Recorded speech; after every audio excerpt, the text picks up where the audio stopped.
สวัสดีครับผมไมค์เมกเนตและวันนี้เราจะเปรียบเทียบ GoPro Hero 7 กับ DJI Osmo Action เรามาดูกันว่ากล้องรุ่นใหม่ล่าสุดของ DJI เป็นยังไงบ้างถ้าใครรู้จักผมดีๆจะรู้ว่าทุกอย่างของ DJI ผมใช้ตลอดมันเงียบกว่าเยอะมากโดรนใหม่นี่ที่ผมเคยรีวิวในช่องผม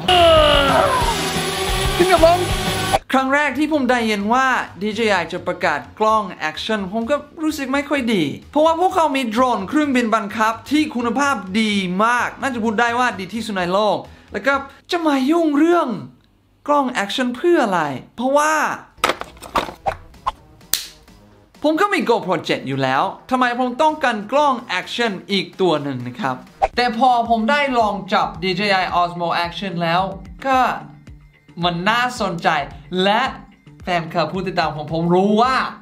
อะไรเรื่องกล้องเรื่องโดรนเรื่องอุปกรณ์แบบนี้ก็มันต้องทดสอบและดูว่ามันดีจริงหรือเปล่าเพราะฉะนั้นวันนี้เราจะมาดูรายละเอียดของกล้องรุ่นใหม่นี้ DJI Osmo Action นะครับว่ามันดีหรือมันไม่ดีสิ่งที่เราจะมาดูวันนี้คือจอหน้าจอหลังมันดีไหมเพราะปกติกล้อง Action มีแต่จอหลังเขามี EIS หรือ Electronic Image Stabilization เข้าใจง่ายคือกันสั่นถ้าก็ว่าเราเดินแบบนี้ปั๊บมันจะสั่นหรือมันจะนิ่งภาพจะสวยไหมมันกันน้ำจริงหรือเปล่าแล้วก็เสียงมันใช้ได้ไหมเพราะว่าก็บางครั้งผมไม่อยากจะถือกล้องใหญ่ที่มีเลนส์ใหญ่มันหนักแล้วก็มีไมโครโฟนด้วยบางครั้งผมแค่อยากจะถือกล้องเล็กๆแบบนี้เราจะทดสอบว่าเสียงมันใช้ได้หรือเปล่าก่อนเราเริ่มทดสอบอย่าลืมกดไลค์และกดติดตามช่อง My Make Next นะครับแล้วก็ถ้าก็ว่าคุณติดตามผมเพื่อคลิปบันเทิงก็ดูคลิปนี้และอีกไม่นานเราจะกลับมากับคลิปสนุกๆแต่ก็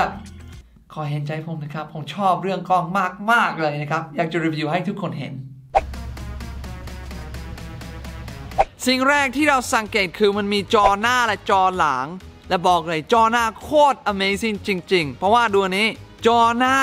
มันดีมากผมไม่อยากจะกัด GoPro นะแต่สมัยก่อนผมถ่าย vlog ใน GoPro ไม่ได้เพราะพอผมทำอย่างนี้นะผมก็มองไม่เห็นว่าผมอยู่กลางเฟรมหรือเปล่าผมหลุดหรือเปล่าแต่พอเรามีจอนี้นะครับก็ผมสามารถรู้ว่าผมถ่ายถูกหรือเปล่าแสงมันโอเวอร์หรือมันมืดเกินไปคือบอกเลยจอนี้สุดยอดมากเลยแค่นี้แหละโย่สวัสดีครับผมไมค์เมกเนตและผมก็เห็นตัวผมเองชัดเจน สิ่งต่อไปที่บอกว่าดีในกล้องตัวนี้นะครับคือกันสั่นหรือ EIS Electronic Image Stabilization ก็เราจะทดสอบง่ายผมก็วิ่งไปวิ่งมาเดินไปเปิด EIS แล้วก็ปิด EIS แล้วเปรียบเทียบกันว่ามันดีหรือเปล่า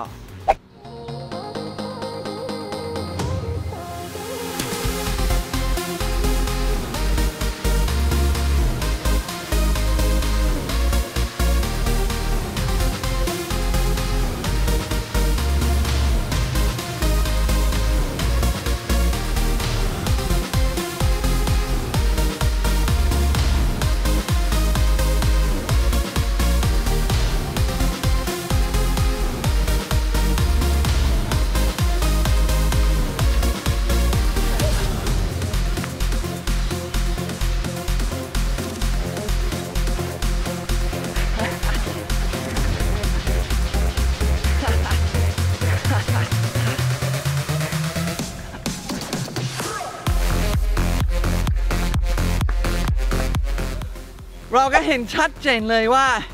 EIS กันสั่นมันดีมากนะครับคือผมวิ่งสุดพลังแล้วมันนิ่งปรบมือให้ DJI นะครับสุดยอดไปเลยต่อไปนี้เราจะดูว่าเสียงของกล้องนี้มันเป็นยังไงเพราะว่าแต่ก่อนผมก็ไม่กล้าถ่าย GoPro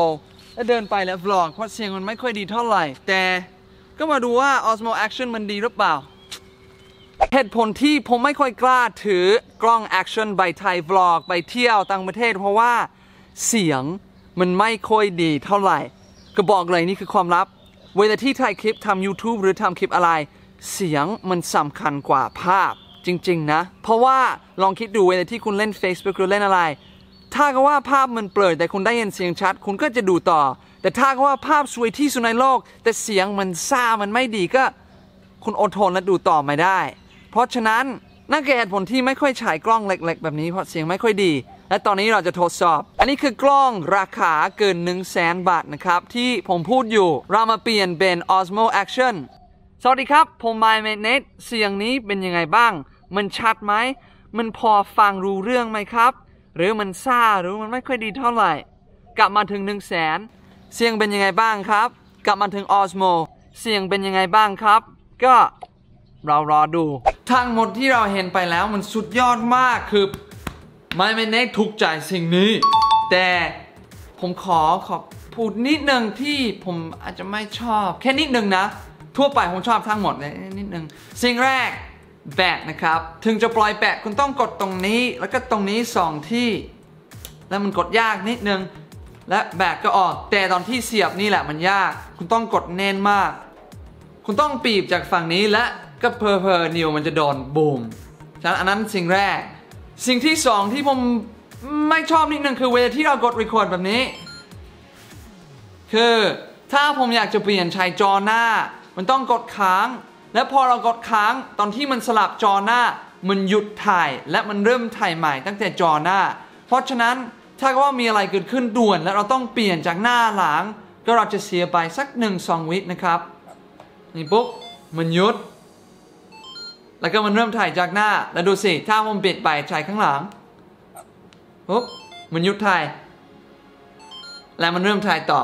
ฉะนั้นเราจะเสียประมาณ 1-2 วิแค่นั้นแต่นอกจาก2อันนี้ผมชอบหมดผมยังไม่ได้เจออะไรที่ไม่ชอบและจำไว้นะครับนี่คือเพียงแค่รุ่นแรกของกล้อง Osmo Action นะครับคือถือว่าสุดยอดมากเลยนะครับมาถึงแล้วที่เราจะเปรียบเทียบ GoPro Hero 7 กับ DJI Osmo Action ตอนนี้ผมไม่อยากให้มันเป็นแบบการคู่แข่งกับสู้กันผมก็จะเดินไปเรื่อยๆโอ้เสอึก ผมจะเดินไปเรื่อยๆในหมู่บ้านหรือในชีวิตธรรมดาของผมจะถือทั้ง2อันอาจจะเดินอาจจะขับรถอาจจะว่ายน้ำได้หมดแล้วก็ให้ผู้คุณเลือกเอาเองว่าคุณเสอีกแล้วให้คุณเลือกว่าคุณชอบอันไหนมากที่สุดและเราก็จะกลับมาสรุปทั้งหมด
โอเค